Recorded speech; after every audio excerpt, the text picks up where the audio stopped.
விஷ்ணு பகவான் மீது மிகுந்த பக்தியும் ஈடுபாடும் உள்ள பக்தர்கள் தினமும் நெற்றியில் திருநாமம் இட்டுக் கொள்வது வழக்கமாகும்.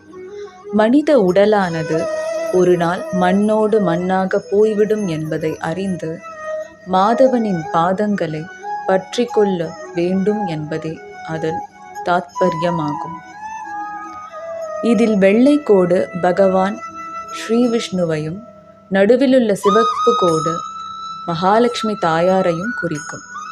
மகாலட்சுமி தாயார் இறைவனை ஒருபோதும் பிரிந்திருக்க மாட்டார் என்பதை உணர்த்தவே இரு வெள்ளை கோடுகளுக்கு இடையே சிவப்பு நிற கோடு போட்டு நாமம் இட்டுக்கொள்கிறோம்.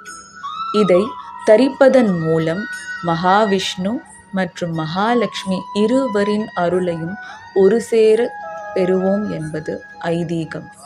ஓம் நமோ நாராயணாய.